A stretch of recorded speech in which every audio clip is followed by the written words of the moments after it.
पावसाने उसंत घेतली। मुंबई ठाण्यात आजही सकाळपासून ढगाळ वातावरण आहे। मुंबईत आज पावसाचा येलो अलर्ट आहे, तर पावसाने उसंत घेतल्यामुळे लोकल रस्ते वाहतूक सुरळीत सुरू आहे। सुनील जाधव आमचे प्रतिनिधी आपल्यासोबत थेट जोडले। सुनील, आजचं काय वातावरण, काय सांगाल?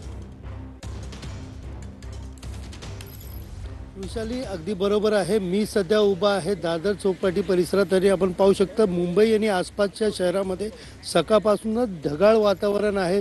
एकंदरीत पाहायला गेलं तर सोमवारी झालेल्या मुसळधार पावसानंतर कुठेतरी 2 दिवस पावसाने विश्रांती दिली होती। मात्र काल दुपारनंतर पुन्हा एकदा पावसाचा जोर मुंबई व आसपासच्या शहरामध्ये जोर वाढल्याने मोठ्या प्रमाणात काही ठिकाणी मुंबईत आणि उपनगरामध्ये अनेक ठिकाणी पाणी साचल्याच्या घटना घडल्या होत्या। मात्र आज सकाळपासूनच या ठिकाणी पावसाने उघड दिलेली आहे। आपण पाहू शकता की हवामान खात्याने दिलेल्या अंदाजानुसार ऑरेंज अलर्ट आणि त्याचबरोबर रेड अलर्ट राज्यामध्ये सर्वत्र दिले आहेत। तर मुंबई आणि आसपास ठाणे आणि इतर भागात देखील येलो अलर्ट देण्यात आलेला आणि त्याचबरोबर समुद्राला हाय अलर्ट देण्यात आलेला। आणि आपण पाहू शकता या ठिकाणी समुद्राची जी भरती आणि ओहोटी या संदर्भामध्ये देखील हवामान खात्याने वेगळा अंदाज वर्तवला होता। कालही 12 वाजता मोठ्या प्रमाणात भरती होती।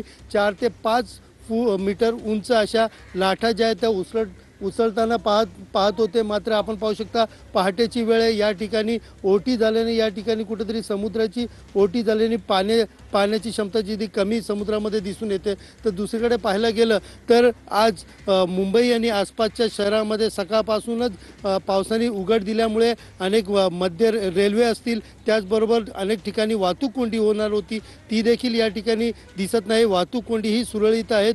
अनेक ठिकाणी ते जनजीवन विस्कळीत झालेलं तर सोमवारच्या नंतर। मात्र आता आपण पाहायला गेलं तर सगळं सुरळीत सुरू असल्याचं या ठिकाणी दिसून येत आहे। धन्यवाद तुम्ही दिलेल्या या माहितीसाठी।